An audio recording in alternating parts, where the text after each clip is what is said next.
The Oklahoma Sooners, they just got better.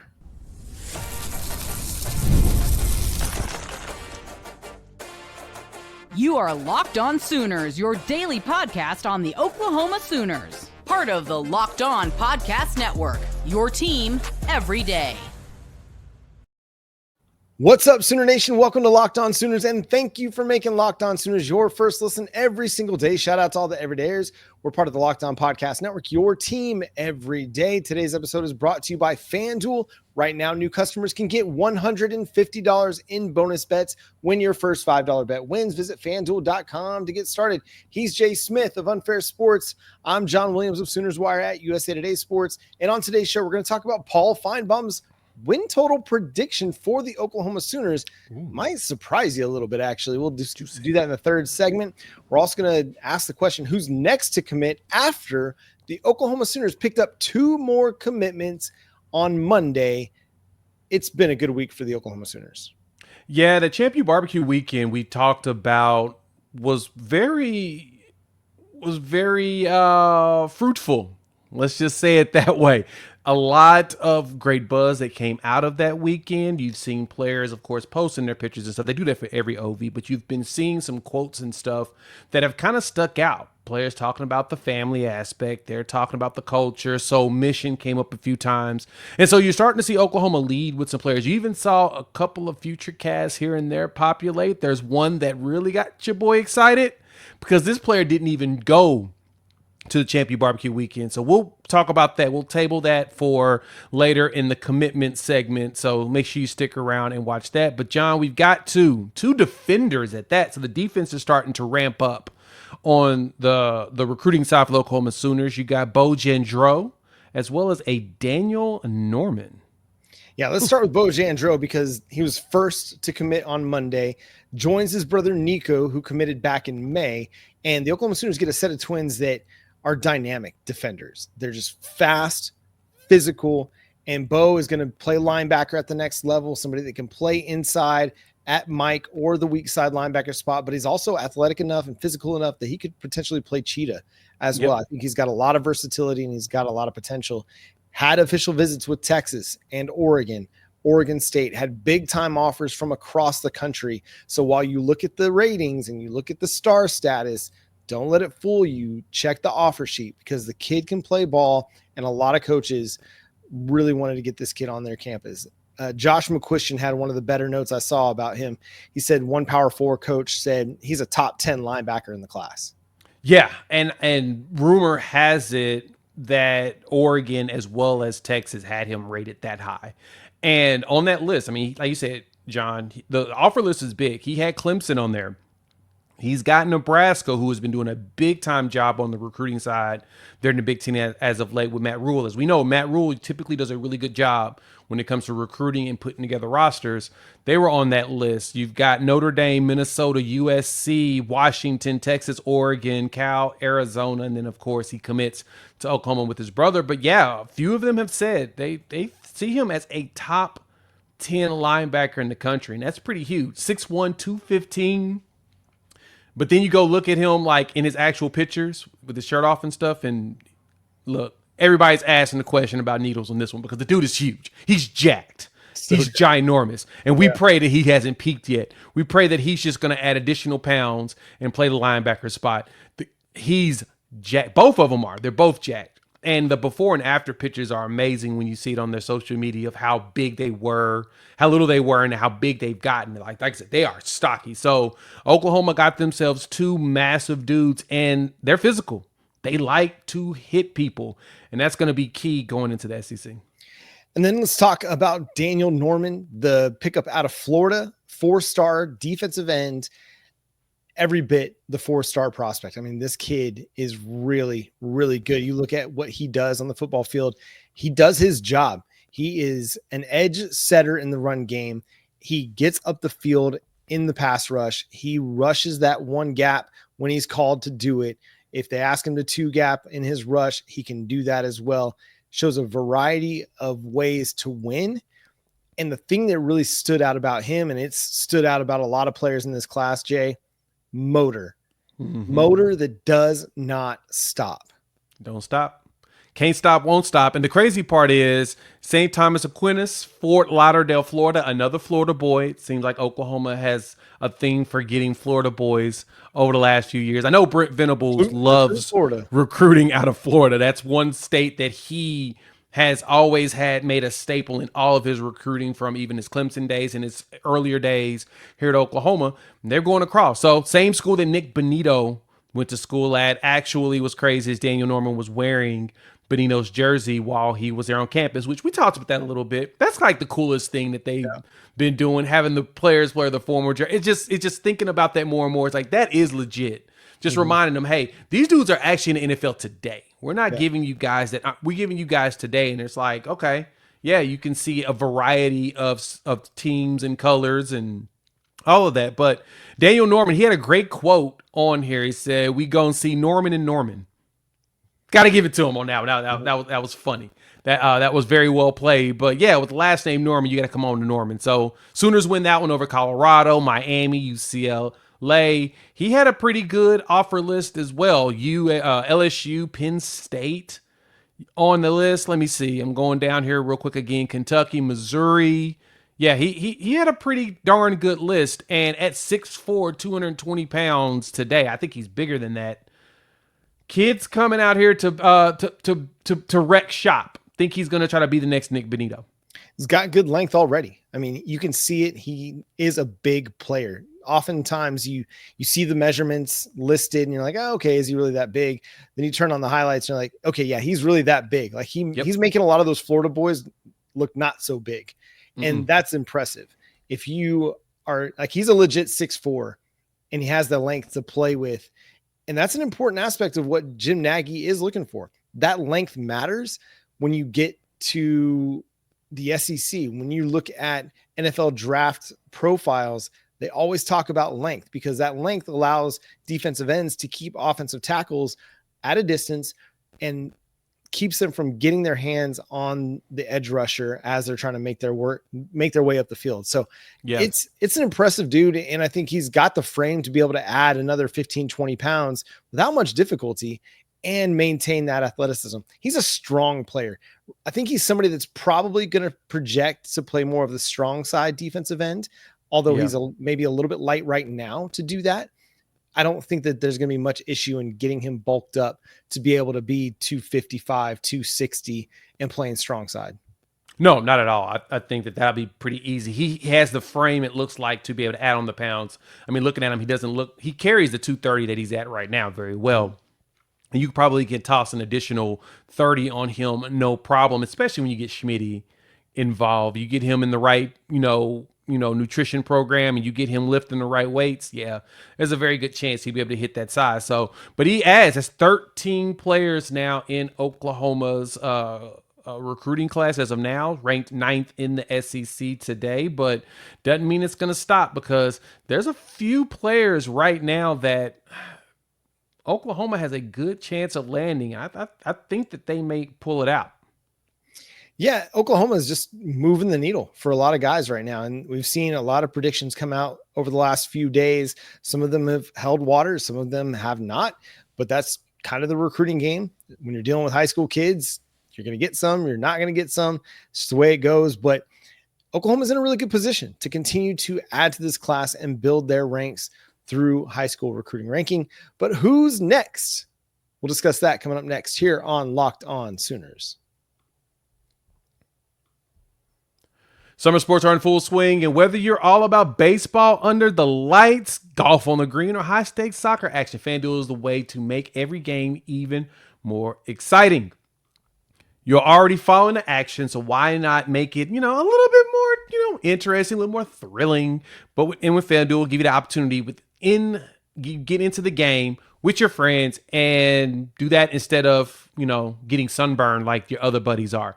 One thing you can look at, like right now, college, some of the games for college football this season, some of the week 1 games have populated. You're looking at like an Iowa State, Kansas State. Kansas State's a 3.5 point favorite.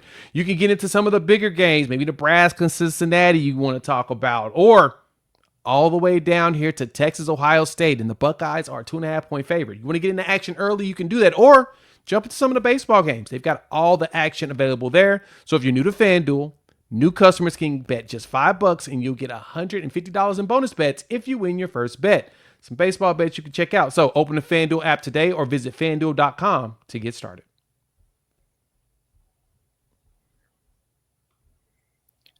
Once again, thanks for making Locked On Sooners your first listen every single day. Shout out to all the everydayers out there tuning in and subscribe to the show wherever you get your podcasts. We're part of the Locked On Podcast Network, your team every day. So, Jay, the Oklahoma Sooners have received several commitments over the last few days. Obviously, we got Beau Bentley on Friday, Trace Rudd on Sunday, the Coles kicking 5-star kicker, and then on Monday, adding Beau, Jandro, and Daniel Norman.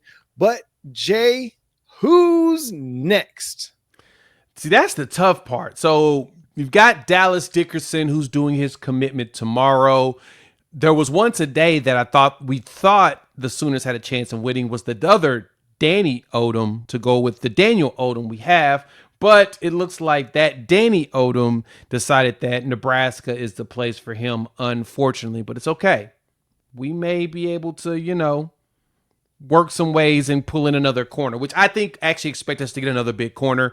It could be an okay prep. Like I saw an article come out from Parker Thune, and then we're talking about Braden Presley, one player that me and you had talked about for a bit. And I think his commitment date is July 2nd. And so since his is July 2nd, which will be next week, we still got to figure out this week. So Dallas Dickerson is tomorrow, but there was a prediction, a future cast from Rivals that came out today that had your boys' interest in peak.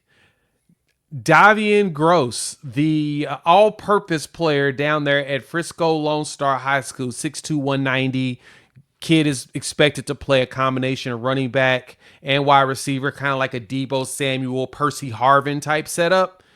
Yeah, Sam Spiegelman over there dropped a crystal ball prediction on him, or a future cast, and he believes that the Sooners are most likely going to win his services. So if there's one that could be next, I think there's a good chance he may be that dude. Yeah, it's been a consistent momentum for Oklahoma. They've consistently been the team projected to land Groce. And that's one of those guys. There are a few guys in every recruiting cycle. I'm like, I really want that guy. Here's hoping that he commits to Oklahoma, because he's just one of those guys that you can just get the ball to him and watch him work. Just let him go make plays. You can draw things up in the wide receiver screen game, in the jet sweep game. I know that that's dirty language here among Sooner Nation, but when you're running it to the right guys, it's an effective play. Very fair. Don't run it to your 5'8" slot wide receiver that's not known for his speed. Okay. Or have him as your lead blocker.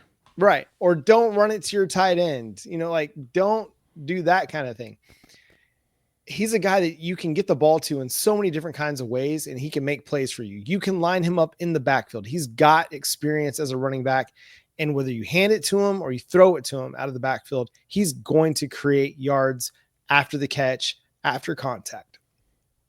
He is. Yeah, he's just that kind of a player, that dynamic of a player. Exactly. He's one that once he gets the ball in his hands, it's going to be really hard to stop him. He's going to be a playmaker. I mean, especially at his height and size. Look, we've compared guys to this player, and this player was that elite as a true freshman. We may not see another one like him for a bit, or we may see one like him this year. But CeeDee Lamb is one that is really the bar set to me of a player. I like somebody to be about halfway as good as he was, and I'm going to be over the moon because CeeDee was that dude as a true freshman. And so at his height and the athleticism we watch on his film, he has a chance of being a guy that's just as dynamic. And like you mentioned, he'll be one that will play not only at the wide receiver spot, he can come out of the backfield at running back. So he can play in the Deebo Samuel type setup. He can do the jet sweeps and actually execute them properly. I don't have any complaints about it if it's run right and it's run with the right people, John. So for Oklahoma, to me, that will be a big one. We need to close in on that. The Craig Dandridge one is a huge one. I don't expect that one to close anytime soon, him or Jake Krell. mainly because they're just too high profile. I'm expecting those to kind of take some time. I would love Craig Dandridge to be closed earlier, though, because then that means that Oklahoma can focus on the other wide receivers, a Jordan Clay, a Jayden Pettit. We know that the wide receiver recruiting is going to be critical this year because there's a good chance you're going to lose about 5 guys, right? There's a lot of graduations happening this year, and you want to make sure that you replace a lot of those players. So that was big. Deacon Schmidt's on the 28th. So if we don't land the Dallas Dickerson one tomorrow, which I'm seeing a combination of a prediction for Oklahoma and a prediction for Kentucky, it sounds like he's trying to figure out which one he wants, which place he wants to go. Because, I mean, truth be told, he goes to Kentucky, he's going to probably play early. Yeah. Coming to Oklahoma, there's a chance he won't play as early because we've got a pretty nice log of players currently, as well as even recruits. So it makes sense. It would suck, but at the same time, it makes sense when you really look at the opportunity to get on the field early. Yeah, and I think people sleep on Kentucky as one of those teams that, hey, they've created and developed good wide receiver play over the last decade. You can find good wide receivers coming out of Kentucky over time. If you don't land Dallas Dickerson, I think it would be great to land him because you want the size and the speed that he brings to the table. If you don't land him, it would be a bummer because I want size and I want speed, and you can't teach what he does with his size and his speed. At the same time, you are pretty well stacked at wide receiver among your younger players. You just need those guys to start developing and breaking out, whether it's Zion Kearney or Ivan Carrion or Elijah Thomas or Manny Choice. You've got a good group of young wide receivers. That's 4 guys that you're developing and you're waiting to break out, that if you don't have a big wide receiver class this year, I don't think it's the end of the world. If you're taking another 2 or 3 again this year, and one of those is Groce, and maybe another one is, your guy, Jayden Pettit, then I'm cool with that. If you can get those 2 guys and then add another one somewhere, I think you still have a really, really nice wide receiver depth chart. Yeah, that's a very solid one, and it's got all the size that you're looking for. The one thing that we've heard fans say, we've seen you all in the comments make these statements, that you want dudes that are taller, you want bigger wide receivers. This staff does as well because they understand what's needed in order to be successful in the SEC. So Nagy is pushing for bigger, stronger, more athletic wide receivers. Now, you may not see Oklahoma land the super 5-star guys that a lot of you want to get your hands on. Those guys are they worth the cost? That's always the question. Not sure.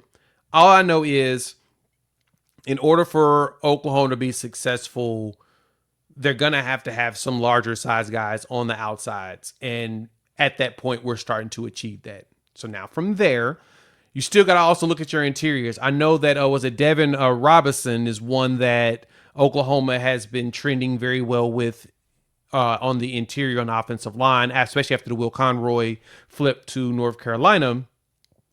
That one still is up in the air. That's one could come down the line over the next few days, if that's one that's going to come down in the next few days.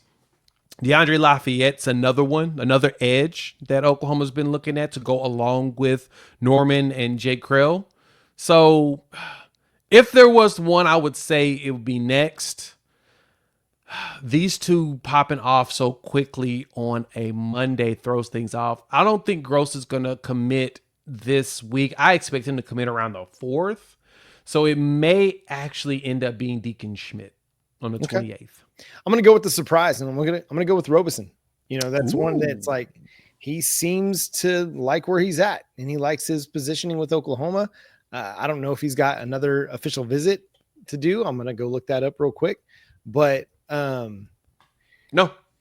So yeah, if he's done with his OVs, he has not set a commitment date as far as I know.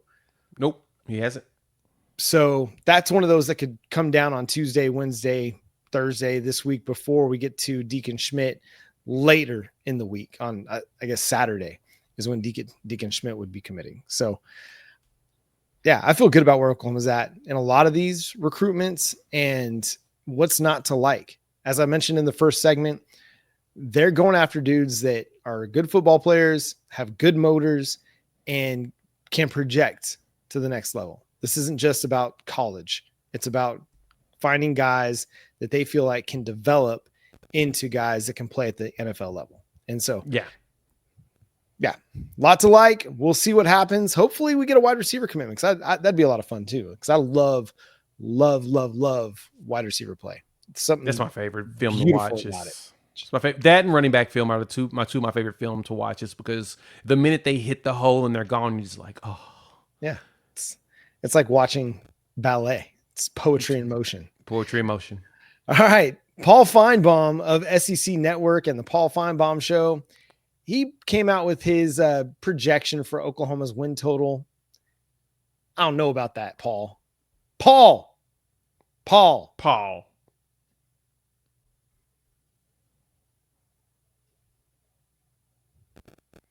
Once again, thanks for making Locked On Sooners your first listen every single day. Shout out to all the everydayers out there tuning in. Subscribe to the show wherever you get your podcasts. We're part of the Locked On Podcast Network, your team every day. So Paul Finebaum, SEC Network, and the Paul Finebaum Show had this to say about the Oklahoma Sooners. He said, "I will give you their path to success." I'm really glad he's got the crystal ball, because the rest of us, we're out here in the dark just trying to figure this thing out as we go along. First half of the season, they really need to run through that schedule up until Texas. If they screw around and lose to Michigan or Auburn, I think they have problems. I think the only loss I can see in the first 6 games is Texas. Then it becomes almost impossible to call. I look at them as maybe an 8 or 9 win season, probably 8, Jay. So, John, let's take a gander at the schedule, and I'm going to name off all the games. And I'm kind of curious to who the actual losses are. So he said 8 or 9. So let's go ahead and just say 9. That means that would be 3 losses, right? So he says we go undefeated. We walk into Red River 5-0. But he expects us to lose that game. I don't expect us to lose that game. I expect us to actually win that game this year, because it's kind of like on the perfect cycle of us with them breaking in Arch and, running backs. It's kind of a flip-flop. It feels like that. And we're bringing in a veteran quarterback, new OC. Seems to be the thing that makes Texas struggle against us. So I'm going to say we're going to win that game. After that, you've got South Carolina, Ole Miss, Tennessee. Out of those 3 games, who is the loss that you think Paul is given to us? South Carolina, Ole Miss, Tennessee. I will say at South Carolina. Okay. I like sense. Oklahoma against Tennessee and Joey Aguilar. I like Oklahoma at home against Ole Miss. Same. Remember, on the road against Ole Miss last year with Oklahoma's garbage offense, they had a lead at halftime. Just couldn't block anybody in the second half. Nope. And even against South Carolina, like, maybe I'm sitting here saying of those 3, that's the one I feel least comfortable about, but I don't sit here and believe that South Carolina is head and shoulders better than Oklahoma. Me either. It's more just saying, like, okay, in their place, in their building with Lenora Sellers and with Dylan Stewart and with Shane Beamer, who I think is a really good coach, that's one I could see them losing. I think Heupel's a good coach too. I just don't know if Tennessee's as good as they were last year. And again, if Oklahoma has any semblance of an offense last year, that game is a completely different football game. Yeah, and I think their defense may be a hair better at Tennessee, even without James Pierce Jr. I think just overall, the secondary should be better and all of that. But I agree. I don't think that Tennessee's offense is going to be as good as it was last year. So it's going to take some time. Now, by the time they play Oklahoma on November 1st, could be a different story at that point. We'll know exactly who they are in that game. Exactly right, John. So, yeah, if I was to pick one of those, I'd say the road game against South Carolina is probably the one I could say would be a loss there, because I think that Lenora Sellers is going to prove a lot of people wrong this year. This is that time for him to do that. So he's got enough weapons. We'll see what that looks like. Now, the last 3 games. Just last thing on that is it's an early game on the road. It is. On the East Coast. Like, that's going to be a different animal as well. Continue, Jay. That is very true. That is a very good point. Then you got Alabama going to Tuscaloosa, Missouri coming to the house, and then LSU coming to the house. I'm going to be honest. I can see 2 wins out of that 3. Yeah, I mean, 1 and 2, 2 and 1 are both on the table. You're not losing to Missouri. I'm not. You can. They're gonna turn it up on them. They're gonna purposely blow them out. Bookmark it. Send it to freezing cold takes. Whatever you want to do. Oklahoma is not losing to Missouri this year. It's just not happening. Yeah, they're gonna turn up the intensity in that game. Then you're talking about. Then you got to win one. You got to beat Alabama or LSU. 2 tough games. You get LSU at home this year. You got to go to Tuscaloosa. I think they're going to be tough. I have a hard time seeing 2 and 1, but man, stranger things have happened. It is. Stranger things have, and we've seen Oklahoma come out and win games that wouldn't surprise you either. But yeah, I am definitely. I think that the game in Tuscaloosa is going to be interesting. Mm-hmm. The last time we played there, Oklahoma was also successful, kind of like this last year where they were at home. So the question is at that point, what Alabama is going to be, will Oklahoma be better? That is where we're at this point. And yeah. I don't think Oklahoma will. I don't think Oklahoma's going to back down. Now, it's funny to hear that Paul says between 8 and 9 wins. So that means that if we go off him, he's probably thinking Texas, South Carolina, Alabama, and LSU would be the 4 losses if we had 4 losses. And then he would probably drop it just LSU, or probably LSU, Alabama, Texas would be the 3 losses, which means he think we take out South Carolina, Ole Miss, as well as Tennessee. Now, again, it's kind of questionable on who he would pick, but that makes the most sense if you look at the logic that he's leveraging. I know he's high on South Carolina. He's not very high on Ole Miss. He's waiting for them to see what their quarterback's going to look like. And Tennessee's going through so much turmoil. Now they have a new quarterback that didn't go through spring. There's more questions there. So it's the thinking that Paul has, it makes me wonder. I really want to know what teams he really thinks going to be able to pull out those victories against Oklahoma this year. Yeah, and those seem to be the 4. If you're going to pick 4 for Oklahoma to go 8 and 4 against, those are the 4, in my opinion. Yeah. You know, I get the Texas love and I get the hype there. Alabama, I think, has a chance to be as good or better than what they were last year. We'll see what Ty Simpson is. LSU, I think, is going to be as good or better. For them, it's about the defense. If they can get the defense better, again, we're not going to say against Oklahoma because, again, Oklahoma didn't really have much of an offense. But for much of last year, their defense was just kind of okay. If the defense is better, they'll be a good team. South Carolina is going to be a good team, but they did lose a lot on the defensive side of the ball. You know, yes, they have Dylan Stewart, but they lost Kyle Kennard. They lost Tonka Hemingway. They lost middle linebacker and safety help and cornerback. Like, they lost a lot on defense. They've got a lot, but they lost a lot too. Yeah. So it's going to be a very different looking group for that unit. So to me, the floor for Oklahoma is 8 and 4. That's kind of where I find myself falling with them. Could they be 7 and 5? Yeah, sure. I mean, anything's possible. We're in an SEC where you can't sleep on anybody. You can't sleep on the teams that you think are even going to be the bottom dwellers of the conference. But I think as many as 10 wins is also possible. Yeah. It's all on the table for them. That's the good thing. There's no definitive when it comes to Oklahoma on this right now. And I think that's the thing that makes me the happiest is that we really actually are in a situation where we could possibly do great or we could possibly do really good.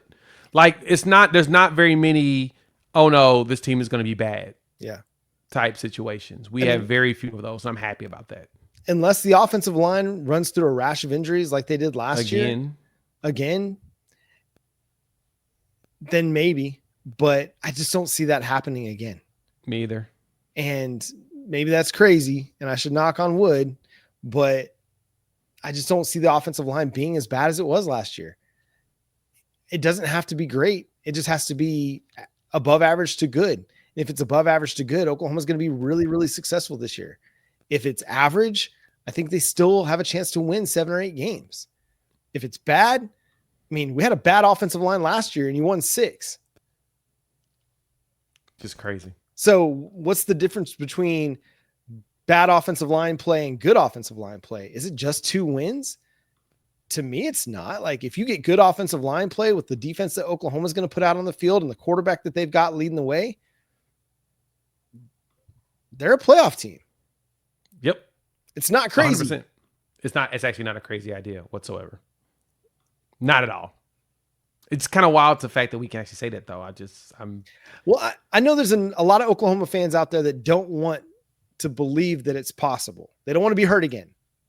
I get you. I get you.